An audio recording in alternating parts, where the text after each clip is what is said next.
it up, made a meal in a minute. Gang banging, I killed the lieutenant. Dope boy and I'm still winning. Still rolling on Nolansville. Shoot out the window, yo, hold the wheel. Then keep riding, we know the drill. From Nashville, still a river rat. Keep a semi with me, I'm a bust that. It's me, SimbaTV. Bang! What is good, YouTube fam? It's your boy Simba coming back here again with another reaction video for you guys today. For today's reaction video, we got Mr. Ballin'. This statue will kill you. Let's jump up in it. This video is brought to you by Current. Today, we're going to look at 3 places you can't go and people who went there anyways. But before we get into today's stories, if you're a fan of the strange, dark, and mysterious delivered in story format, then you've come to the right place because that's all we do, and we upload once or twice every week. So if that's of interest to you, please offer to do the like button's laundry, but be sure to stop the dryer when their clothes are still slightly damp. Also, please subscribe to our channel and turn on all notifications so you don't miss any of our weekly uploads. All right, let's get into today's stories.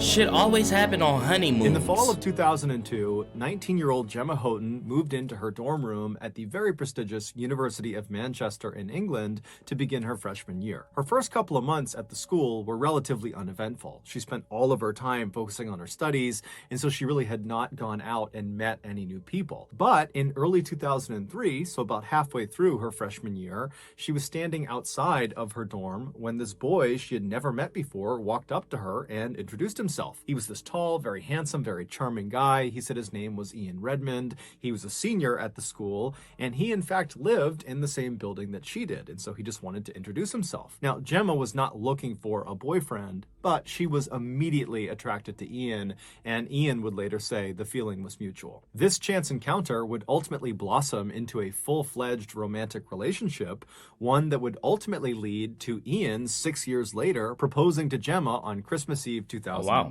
That same year they got engaged, the couple, who had diligently saved money for years and years and years, were able to pool their money and buy a house together. It was not a very nice house. It was a fairly beat-up house is a house. Little town in England that would need a lot of work. But Ian and Gemma were actually very excited to do the work. They looked at this as an opportunity to make the house exactly the way they wanted it, and it was a chance for them to spend some quality time together. So for the next 2 years, during all of their free time, Ian and Gemma would work on their home, and then finally in August of 2011, right before their actual wedding day, they finished the renovation. Their home was done. And so they get married, and then literally right after their wedding, instead of going right into a honeymoon, they just moved right into their dream home that night. And so for the next couple of days, the newlyweds got to enjoy being husband and wife for the first time inside of their dream home, and then it was time to go on the honeymoon. In addition to having set aside money for the down payment on their home, the couple had also set aside money for this honeymoon. They wanted it to be an amazing vacation. And so what they decided to do for their honeymoon was to go to Seychelles, which is this island nation in the Indian Ocean, which many say has the most beautiful beaches in the world. So on August 10th, the couple hops on a plane and they fly to Seychelles. And when they land, they check into their resort, which is this unbelievable place that overlooks this perfect beach with white sand and crystal clear waters. And then after getting checked in, the couple goes down to a restaurant and they're having a bite to eat. And as they're sitting there, they're probably thinking to themselves, this is going to be the best vacation ever. During the first week of their trip, the couple was very active, spending lots of time exploring the island and going out on different excursions and going to lots of restaurants. They were just all over the place. And so come Tuesday, August 16th, which was the start of their second week and final week of this honeymoon, the couple was kind of tired from all the activity, and so they decided they would just have a lazy day at the beach that day. And so the couple grabbed their swimsuits and their towels and their chairs, and they left the resort and headed down to the beach right outside. And then after finding a decent spot on the sand, they set up their chairs and towels, put their stuff down, and Gemma, she laid down on one of the chairs to begin sunbathing, and Ian, he grabbed his fins and his snorkel snorkel, and he kissed Gemma on the cheek and said he was going to go down to the water and go for a swim. Gemma remembers watching Ian as he walked across the beach and stopped in front of the water and put on his big fins and got his snorkel on, and then he kind of awkwardly duck walked his way into the water.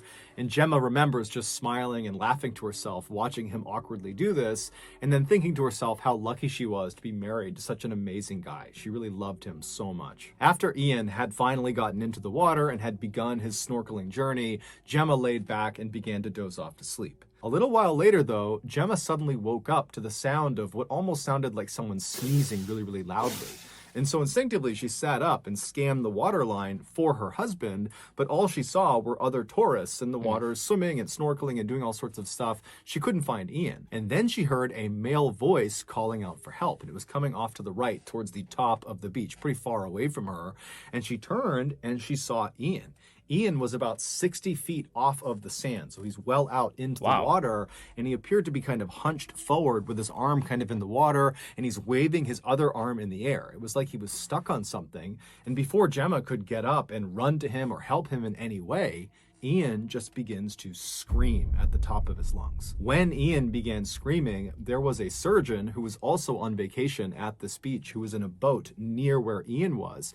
He hears the scream and he boats over to Ian, and he and the guy who was in the boat with him managed to pull Ian out of the water. They get him on the boat, and Ian is alive and he's conscious, but he is missing his entire left arm, missing the majority of his left thigh, and there was a huge chunk missing from his midsection.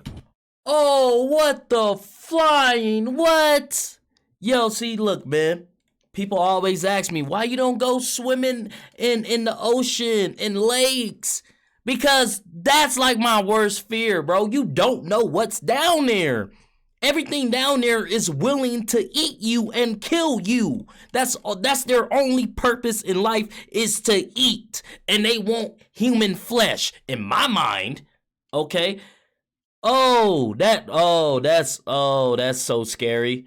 It would turn out Ian had been attacked by a bull shark, one of the most aggressive sharks in the world. No! That sneezing sound that Gemma had heard that had startled her awake was the sound Ian had made through his snorkel when the shark bit down on him. The surgeon rushed Ian to the shore and pulled him out and got him onto the sand and began trying to save his life. At the same time, Gemma had come running up the beach, and she managed to push through the quickly forming crowd, and she drops down next to her husband. And Ian at this point is alive and he's conscious. He's very badly hurt, but he's looking up and he's clearly making eye contact with Gemma. And Gemma, she's looking down at her husband and she's making clear eye contact with him. And they don't really say much. It was like this horrible moment where all they could do was just be in the moment together. And so during this kind of silent acknowledgement, Ian would ultimately pass away. Wow, it would turn out that poor the past thing. few weeks, there had been a rash of shark attacks at this beach, including one other fatal attack on another tourist. Because shark attacks in Seychelles were so unheard of, they believed this had to be the work of one rogue bull shark. That was the one shark that was doing all of these attacks. And so because this shark had not been captured or killed, the country had actually instituted a temporary ban on swimming at this beach and a few other beaches.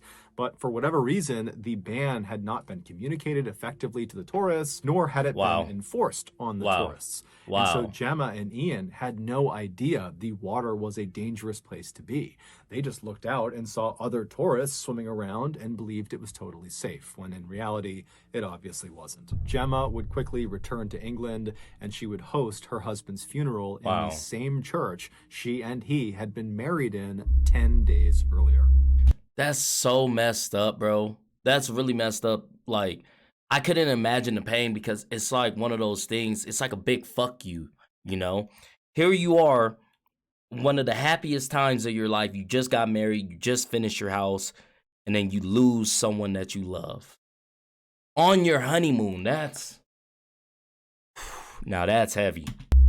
Before we get into our next story, I want to talk about today's sponsor, Current. Have you ever felt like everyone around you has a weirdly deep understanding of their personal finances? They're investing in the stock market, they have 401ks and Roth IRAs, they're buying up crypto and NFTs and Ethereum, they got all this stuff going on, and you're like, I have a bank account? If that's you, then you're like me.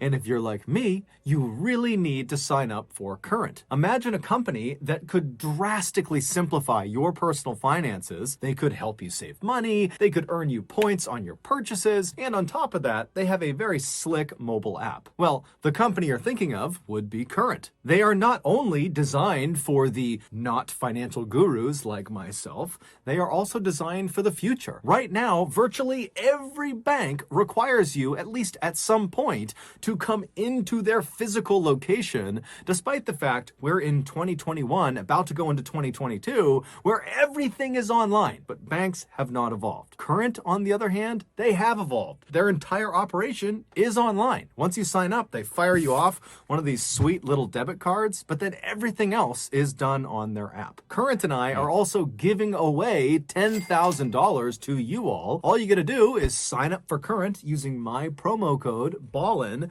and then you could be one of 20 people who wins $500. So go sign up now. Okay, back to the stories.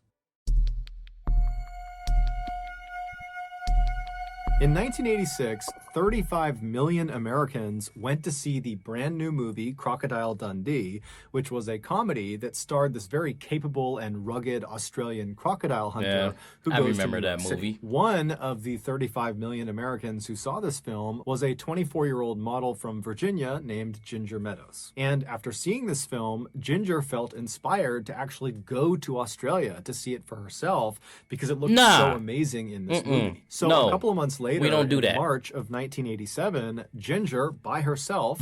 Hey, look, shout out to Australia, man.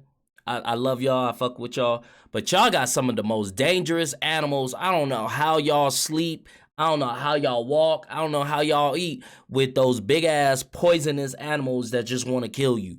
Like, I want to take a trip there, but I will not. I refuse to because there's too many poisonous stuff out there. And everything's bigger. Like, everything is way bigger. Like, I looked at a spider in Australia, and I was like, wow, why is it so huge? Like, a fucking pet dog. Like, hops on a plane and flies to Perth, which is a major city in Western Australia. And her plan was she would land in Australia and then work odd jobs to make a little bit of cash and then use that cash to fund her travels all over the country. And then at some point, after she was tired of doing that, she would head back to the United States. So she lands in Perth, and immediately she sees her first opportunity to make some money. There had been this huge sailing competition in the city leading up to the weekend she arrived there. And so she saw all these luxury yachts anchored at all these docks along the coastline. And Ginger's thinking to herself, you know, these huge ships, they have crews that work on them basically full time. Maybe one of these boats could use an extra set of hands. And so Ginger, who's very friendly and outgoing, she went right down to one of these docks and she stopped in front of the very first yacht she saw, which was this huge luxury 100-foot yacht. And she introduced herself to the captain of this boat. And she said, hey, you know, can I hitch a ride with you guys to the next place you're going? And in exchange, I'll work for you. And as it happened, the captain was actually looking for another crew member to assist their chef. And so he said, okay, well, can you cook? And Ginger said, yeah, I'm a great cook. And he said, okay, well, you're hired. You can be the chef's assistant. And so Ginger, she climbs on board and she meets the rest of the 5 other crew members, including the chef who she'd be working with. And the chef's name was Jane, and those two would become very close. And then shortly after Ginger had come aboard, the captain cast off their lines and they headed out to sea. Their next stop was going to be New Guinea, which was roughly 14 days of travel away. Damn. After about a week at sea, the captain realized they were dangerously low on fresh water. And so he decided to take a detour and turn east and head inland along this river system that would bring them to this large freshwater pool, which he also knew had this huge waterfall that dumped down into it.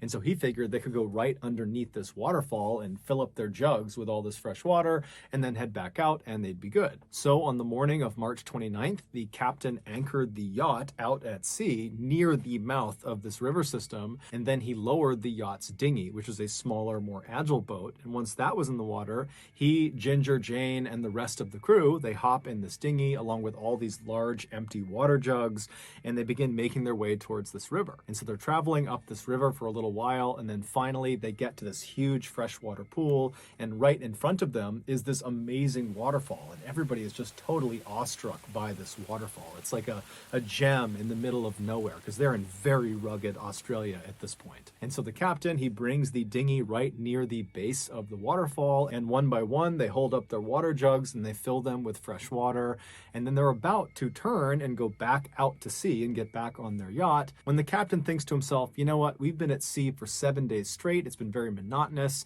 maybe it would be a good thing to stick around here for a little bit longer and maybe even hike up to the top of this waterfall and enjoy the view and kind of enjoy the scenery. Yeah, I don't know about that, Captain. And so he says to his crew, hey, do you guys want to go to the top of this waterfall? And everyone agrees it's a great idea, with the exception of Jane. She did not feel like hiking to the top of this waterfall. She said she would stay down in the dinghy and wait for them. Now, this pool is basically surrounded on all sides by just pure cliff face. There really is no place to land this dinghy. There's no flat surfaces. You basically have cliffs that go directly into water, and then also you have the river that feeds back out to the ocean. So the captain brings the dinghy right up against the cliff face right next to this waterfall, and he and Ginger and the other crew members not named Jane climb out of the dinghy onto this cliff face, and they begin climbing, literally climbing up this wall towards the top of the waterfall. Now, everyone was able to do it except for Ginger. She kept slipping on the rocks. It was very steep. It seemed kind of dangerous. And so at some point, she abandons the idea and goes back down to the dinghy with Jane, and the captain and the rest of the crew, they continue up towards the top. And so as Ginger and Jane are sitting in the dinghy watching the other crew members making their way up, they start feeling a little bit left out, and they're like, you know what, let's try to find an alternate way up to the top of this waterfall. And so they begin scanning out across this pool at the other cliffs kind of surrounding it, and it looked like on the very other side of the pool there was a less severe cliff face that maybe they would have an easier time climbing up. And so the two women, they jump into the murky brown water and begin swimming directly across the pool into the water? this other cliff. Oh, no. And when they make it about a third of the way, Jane suddenly stops, and Ginger notices and turns around and looks at Jane, and she's like, what's going on? And Jane would tell her, you know, something just feels off. This doesn't feel right. Let's go back to the dinghy. Let's just forget about this. But Ginger is like, come on, we're so close. Let's just keep going. It'll be awesome once we get always to the top trust of this your waterfall. gut, So man. Jane, she's totally hesitant, but she says, okay, fine. Trust and your they both gut. continue to swim. And then all of a sudden, they hear their captain, who is now on top of the waterfall, screaming down to them to get out of the water right now. And they notice he is pointing down at the pool in a direction slightly away from where they were. And so they're looking up at him, and they're following his finger down to the part of the pool he's pointing at. And they see there is this tidal wave of water coming towards them.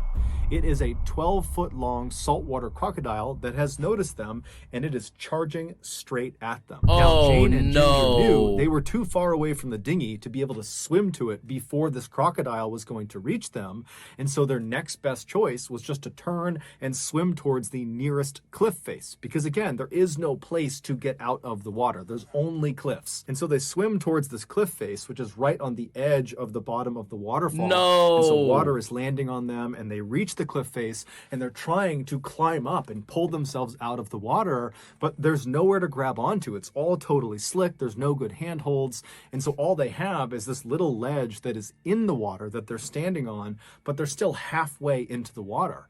And so after they struggle for a minute trying to pull themselves out of the water, and they realize they can't do it, they both just turn around and they lock arms and they look out through the water that's falling down in front of them into the pool, and they see this crocodile has followed them, and it is now stopped right on the other side of the water that's falling down, and it's just staring at them with its mouth wide open. And the two women are looking at it. They don't know what to do. And the captain and the other crew members, they see what's going on, and they're trying to climb down as fast as they possibly can to try to rescue them. But it's going to take several minutes at least before they get down to the dinghy. And so Jane and Ginger, they're totally aware of this, and they're just staring at this crocodile, screaming at it, trying to get it to go away. And at some point, the crocodile does just close its mouth and sink below the surface. Ooh, but that's now they don't know where it is, scary. and this causes Ginger to completely panic. Well, She yeah. lets go of Jane's arm, and she dives into the water off to the right and attempts to swim away from the crocodile No! back over to the You boat. don't But do Ginger that! only made it No! 2 strokes before the crocodile suddenly re-emerged underneath her and grabbed her by the waist and pulled her under the water. Jane is just standing there watching all of this happen in front of her. She has no idea what to do. The crew is still not down in the dinghy, so she's totally stranded, and she's just staring at the area where Ginger has been pulled below the surface. And just seconds after she's been pulled under, the crocodile re-emerges with its head pointed towards Jane, and in its jaws is Ginger. And Ginger's got her arms up over her head. She's wide-eyed, and she's looking right at Jane. And Jane makes eye contact with her, but there's nothing she can do. And she just watched as Ginger again was pulled back under, and this time she did not come up again. Ultimately, Jane would be rescued from the ledge. The crew would get down to the dinghy, they'd swing over, they would pick her up, and then about 2 days later, they would find what was left of Ginger's remains. It would turn out the captain was well aware of the threat the crocodiles posed in this river, and he had told his crew, Ginger and Jane included, about this threat, and that at no point should anyone get in this water. But of course, his warning went unheeded. Wow. If you Google the words Burning Man and you click on images. So I'm in Nevada. Burning Man takes place every year. I heard there's a lot of raping there, a lot of death. So I'm kind of scared to hear this story. You'll see lots of scantily clad and somewhat wild-looking people roaming around the Nevada desert on strange-looking bikes, and in the background, you'll see all these huge, bizarre statues of aliens and robots and animals, and these statues are often draped in more wild-looking people, or these statues are on fire, and these wild-looking people are dancing and rejoicing all around the flames. Based on these images, you might think Burning Man is just some totally weird substance-fueled party out in the middle of the desert. That's what I think it is. While that is true to some degree, it's not totally accurate. Burning Man is not a party. It's actually an experiment that 70,000 people from all over the world participate in every year. The question this experiment is trying to answer is, can a random segment of the population come together and build a community out of nothing in the middle of nowhere?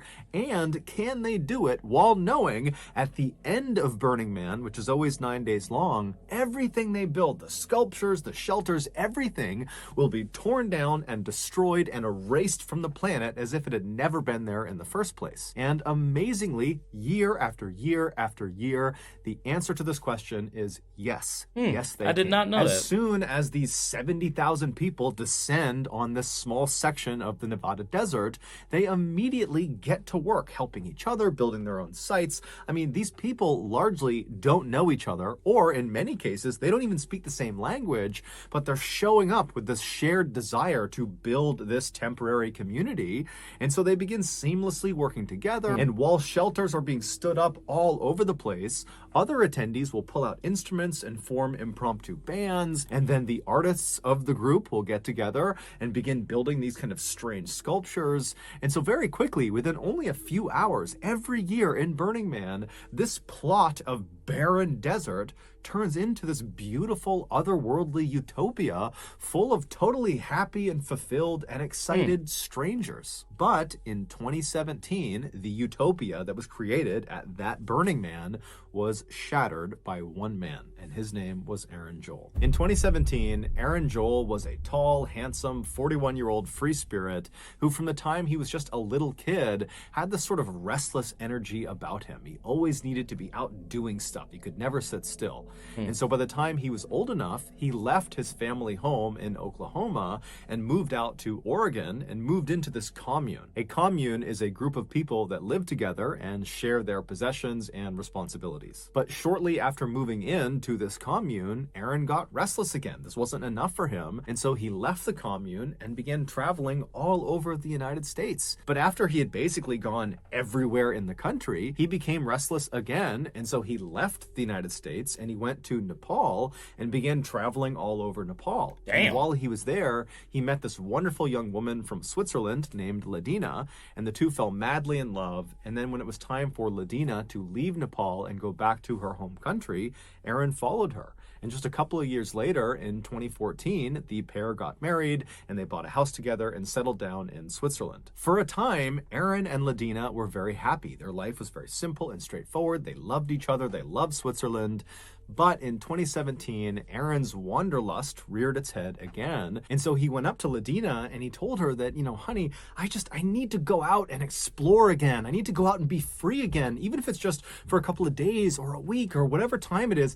I need it. I need it in order to be sane. I don't think Ladina was very pleased about this development. Yeah, However, course. she knew her husband and she knew this was important to him and to his mental health. And so she said, okay, honey, you do what you have to do. And so Aaron thought about what he was going to do to satiate this desire to go out and be free again. And he settled on attending that year's Burning Man, something he had never done before. So Aaron leaves Switzerland and he goes back to Oregon in the United States. And he meets up with a very close friend of his named Justin. Justin was actually someone he had lived with in the commune when he was there. And so the two, they link up in Oregon, and from there, they drive in Justin's big van out to Nevada. And when they get to Nevada, they drive out to the Burning Man site. And as they're pulling up, they see thousands and thousands of other vans and tents and all these people that are out setting up and building this community, this utopia.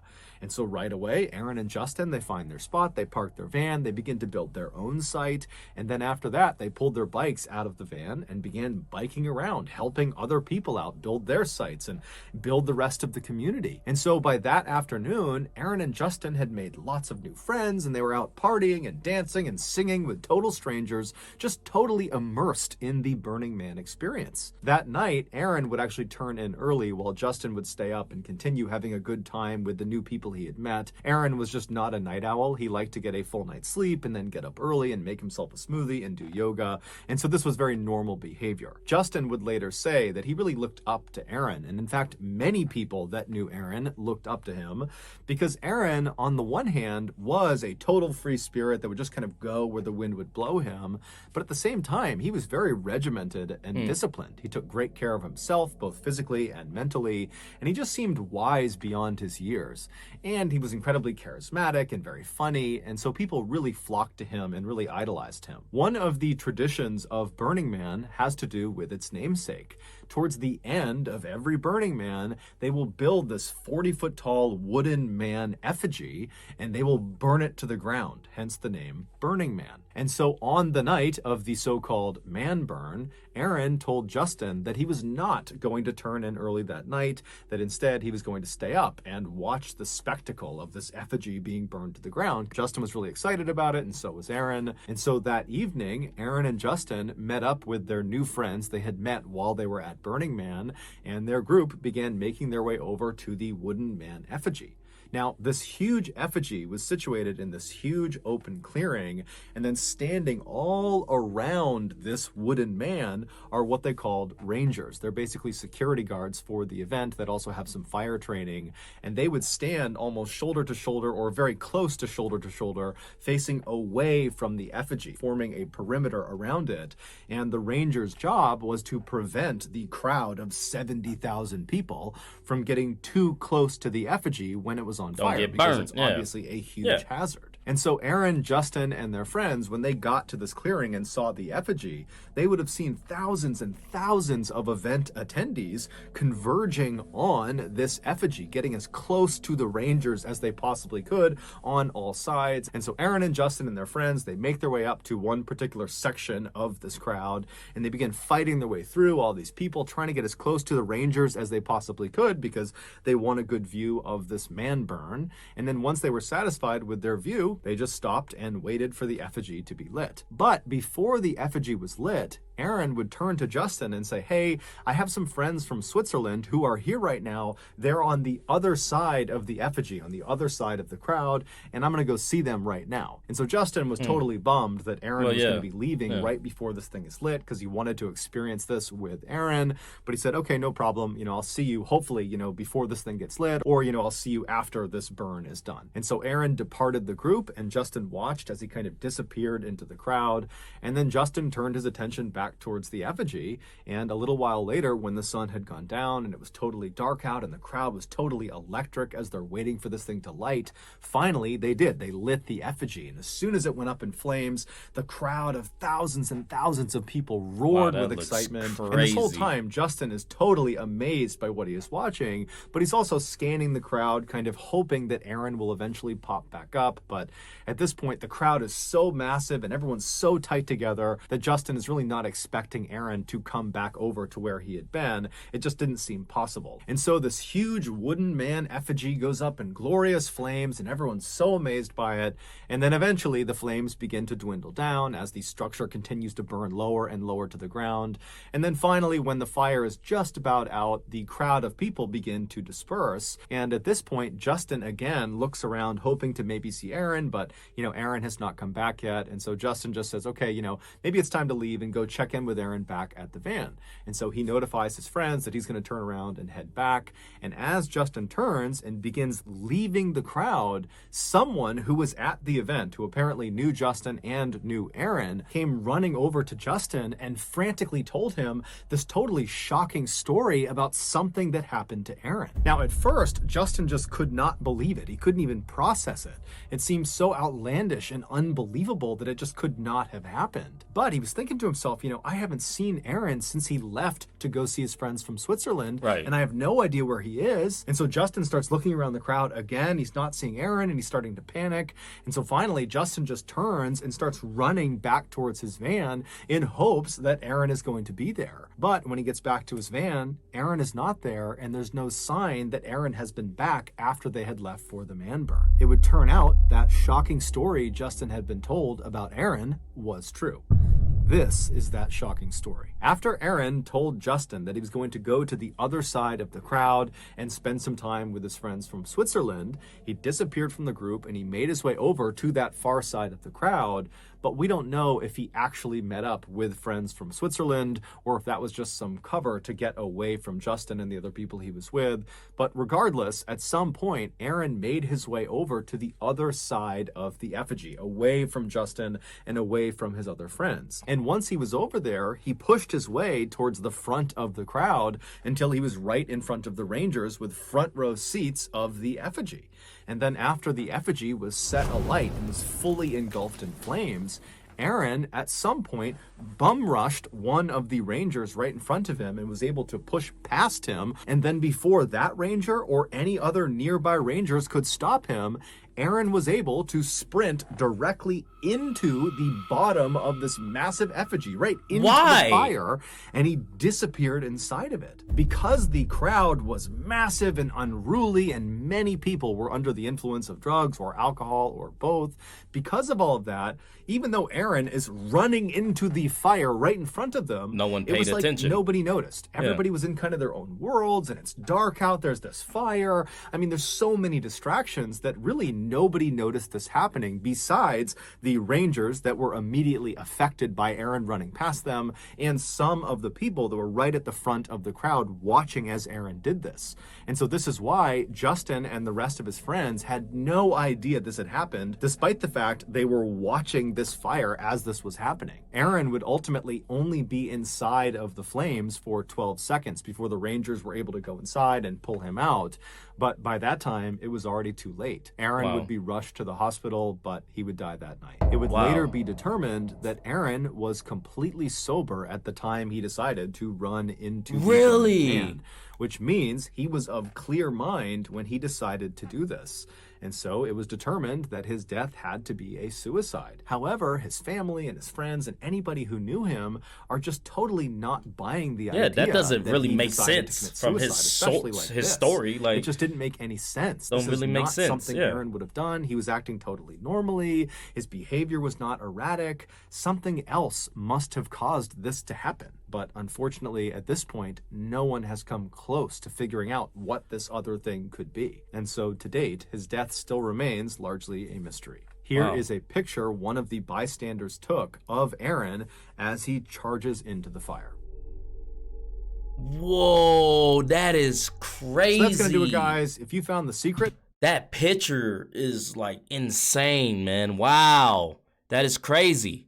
Yo, check on your people, man. You really just don't know, man. The happiest ones can be the most depressed. Like, wow. If you guys like this video, go ahead and hit that thumbs up button for me. Thank you guys for commenting, sharing, and subscribing. And I'll see you guys next time.